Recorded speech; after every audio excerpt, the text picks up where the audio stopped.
वह बिल्कुल कहानी की किताबों वाले पुराने राक्षस जैसा दिखता था। मैं डर के मारे रोने ही वाला था और जोर से चिल्लाया, बूढ़े राक्षस, यहां से चले जाओ। ल्यूपोजी हंसने लगा।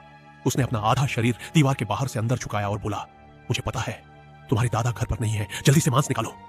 मैं पीछे हट गया और जोर से चिल्लाने लगा, बचाओ बचाओ। मेरी आवाज सुनकर ल्यूपोजी घबरा गया। वह दीवार फाड़कर आंगन में कूद आया। उसने हाथ बढ़ाकर मेरा चेहरा छुआ और बोला, बच्चे, मांस कहां छिपाया है? नहीं बताया तो तुझे ही खा जाऊंगा। मैं बोला, हमारे घर में मांस नहीं है, आज तो मैं अपना सिर खा लूं। ल्यूपोजी ने मेरा मुंह सूंघा और बोला, अरे बदमाश, मुझसे झूठ बोलता है, तूने तो साफ मांस खाया है। इतना कहकर उसने मुझे धक्का दिया और सीधे रसोई में घुस गया। तभी मेरी दादी शौचालय से बाहर आई और बोली, शाओडोंग, क्या हुआ? मैं भागकर उनसे लिपट गया और रोते हुए बोला, दादी, ल्यूपोजी रसोई में है, वो हमारे घर का मांस ढूंढ रहा है।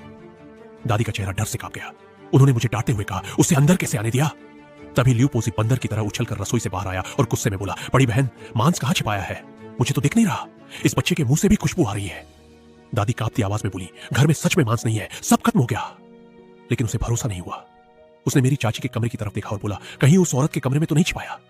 इतना कहकर वह दरवाजा खोलने बढ़ा। दादी डर गई और बोली, कहा ना घर में मांस नहीं है, ज्यादा परेशान किया तो लोगों को बुलाऊंगी। तभी मेरी चाची ने कमरे से बाहर झांककर पूछा, मां, बाहर इतना शोर क्यों है? क्या ल्यूपोजी आया है? दादी घबरा गई और बोली, तुम अंदर रहो। लेकिन देर हो चुकी थी। ल्यूपोजी बोला, देखो जरा, तुम्हारे कमरे में मांस है या नहीं? चाची उसे देखकर डर गई और चिल्लाई, मां बचाओ। ल्यूपोजी कमरे में घुस गया। उसने मेज पर रखा बचा हुआ मांस का सूप देखा और गुस्से में चाची को थप्पड़ मार दिया। अच्छा, मांस यही छिपा रखा था। फिर उसने उनके बाल पकड़कर उन्हें आंगन तक घसीटा। चाची अपने पेट को बचाने की कोशिश करती रही। दादी उन्हें बचाने दौड़ी लेकिन गिर पड़ी। फिर भी उन्होंने उसके पैर पकड़ लिए और बोली, ल्यूपोजी छोड़ दो, मेरी बहू को चोट मत पहुंचाओ। मैं भी दौड़कर उसे मारने लगा और चिल्लाया, बूढ़े राक्षस। लेकिन वह और उग्र हो गया। उसने चाची को जमीन पर दबा दिया और मारने की कोशिश की। दादी उनके सामने ढाल बनकर खड़ी हो गई। फिर दादी ने मुझे चिल्लाकर कहा, डोंग जी, जल्दी जाओ और अपने चौथे भाई को बुलाओ।